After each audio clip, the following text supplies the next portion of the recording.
It hurts to be you.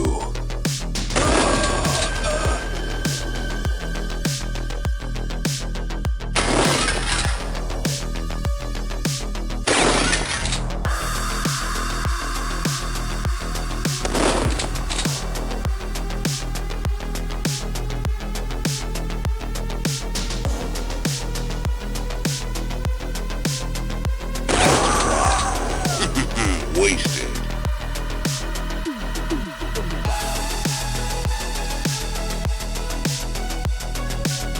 Damn, you're ugly.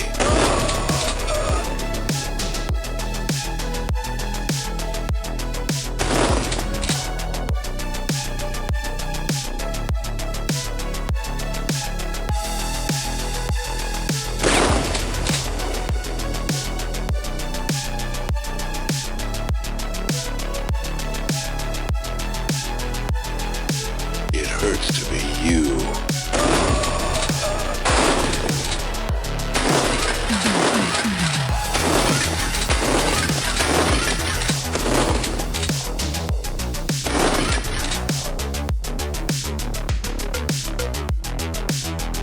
Who wants some?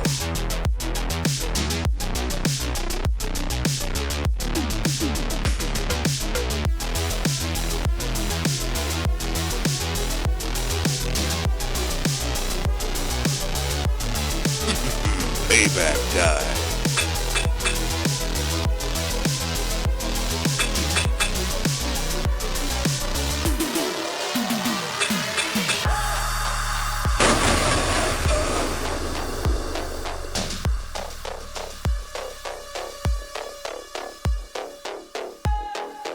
It hurts to be you.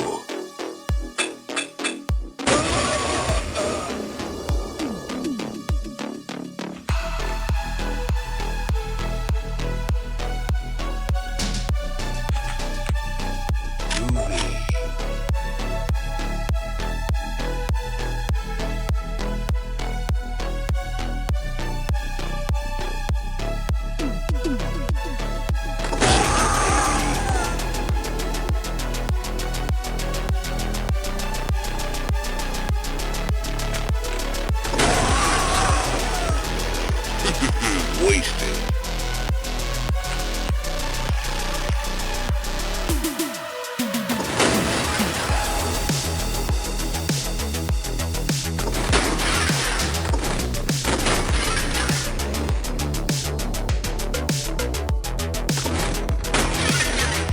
Come get some.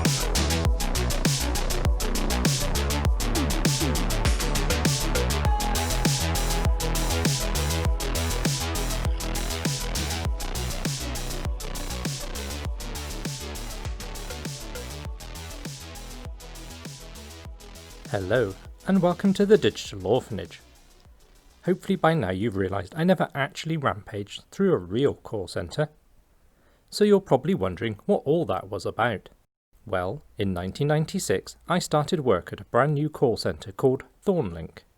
It was set up to support Radio Rentals customers throughout their retail journey with the company. Radio Rentals was a high street electrical store in the UK that rented brown goods like TVs and video recorders, along with white goods such as washing machines and fridges. The rental fee included a repair or replace service. For some people, the low price barrier and the ongoing support was ideal. Radio Rentals had also decided to start renting personal computers, and chose Olivetti 486 and Pentium computers, such as the Envision I demonstrated in a previous episode. The location of the new call centre was Swindon, and they rented a building in a place called Westley Campus. Most of the call centre was dedicated to supporting brown and white goods, but I was taken on as part of a small team for PC support. My job was to resolve the customer's computer issues where possible by talking them through it logically. Everything from problems printing to freeing up enough memory to run DOS games.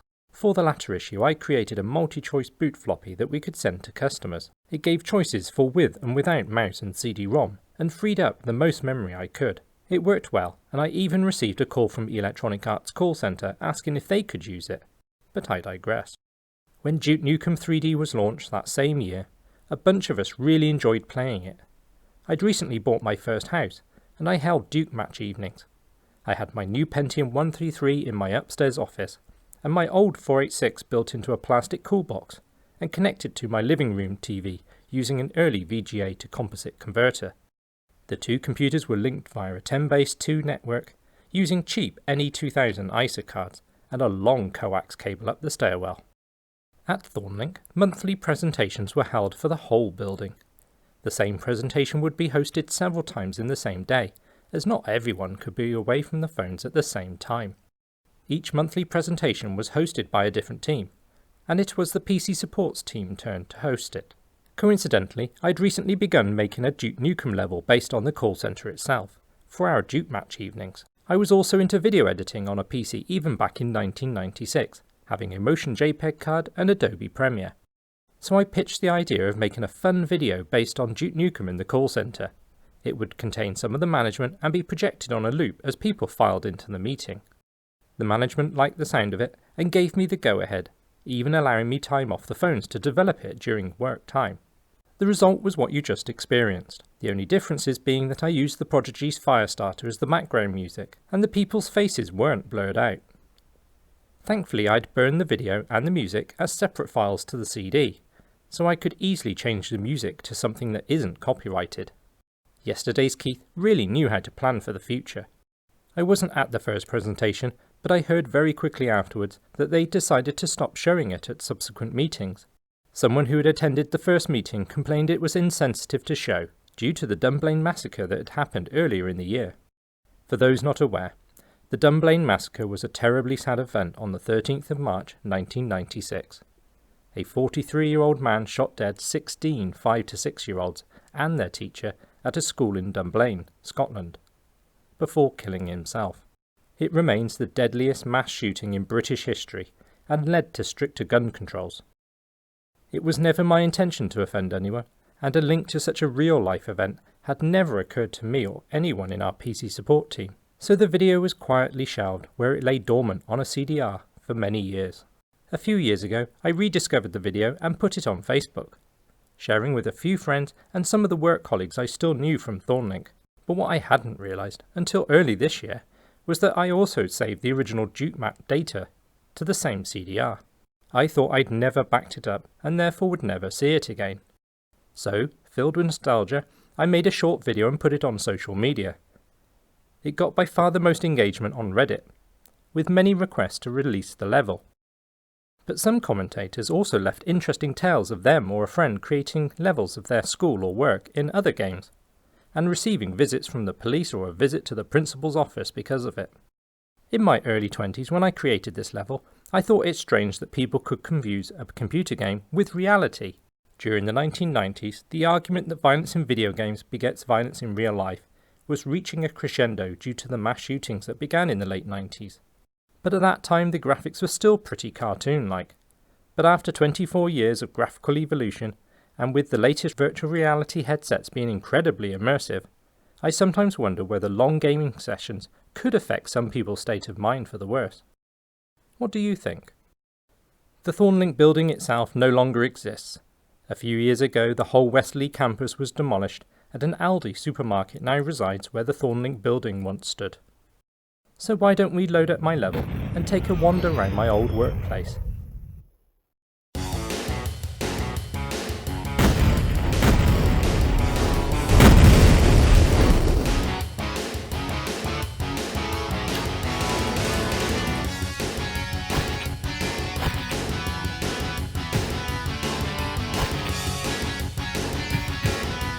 Damn, I'm good.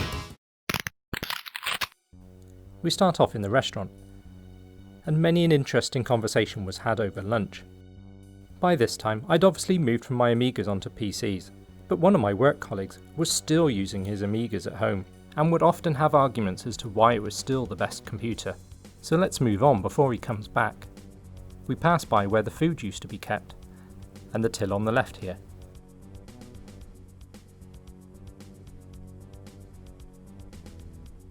Coming out into a corridor, which leads to a first aid room and a storage room of some sort.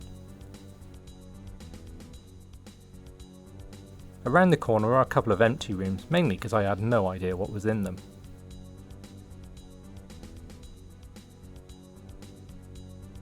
As we pass back along the corridor, we pass some meeting rooms, and it was in one of these rooms that the monthly meetings were held. Then we've got a small vending machine area,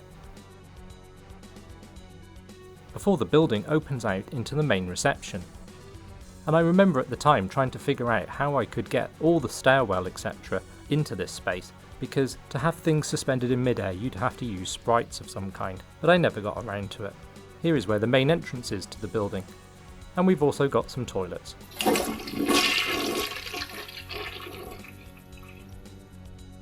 But if we go into the main wing where I spent most of my time, we've got two meeting rooms. The first meeting room is where I remember having my first training sessions in this building, and at the end there's another meeting room, and I only remember coming in here once. We were all called to a very important meeting and we had no idea why, and then a man came in and introduced himself as an ex-police investigator.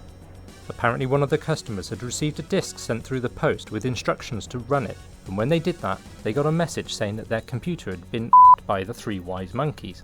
The disk was supposed to wipe the computer, but it had failed, and instead it came up with an error. I don't think they ever did figure out who did it. I can tell you, viewer, it wasn't me. And besides being something I'd never do, my main defence was, if it had been me, it would have worked. Many years later, an ex-colleague told me who it was. In fact, there were 3 people, and the names didn't surprise me. So let's leave this room in its strange memory and go back into the main area. On the left here we've got a small photocopy room.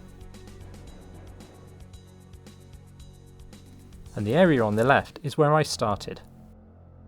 And I still remember the first time I took a call and you get a small beep in your ear and there's the customer and you have to sort out all their computer problems.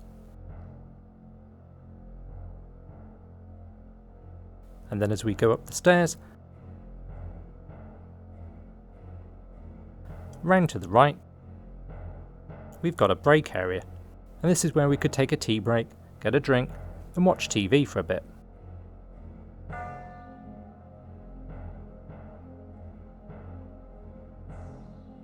And if we head back out of here, we come into an area where the PC support team was at a later time. We had 2 computers on our desk. One was an IBM PC, running OS2 Warp and the call center software. And the other computer on our desk was one of the Olivettis, or later, one of the IBM Aptivas we sold. And this was so that we could mirror what we'd told the customer to do, so we could see the same prompts and act as an aide-memoire. We'll leave the building now via this fire escape, and go back around to where we see the fountain. The funniest thing I saw with this fountain was where somebody emptied a whole bottle of washing up liquid in it. It was like a massive foam party. I don't think they found who did that either. I think call centres must employ mischievous people. Are you mischievous? Yes. Tick. You've got the job. So I hope you found this video interesting. It's certainly a trip down an old memory lane for me, and it's interesting to me that although the building's not there anymore, I can still take a wander around it virtually, and I hope you've enjoyed it too. If you want the Duke Nukem level, there's a link to it in the video description. Feel free to share it, but it'd be nice if you provided a link back to this channel and video. Until next time, take care and goodbye. Game over. Hail to the king, baby. What are you waiting for? Christmas? Get back to work, you slacker.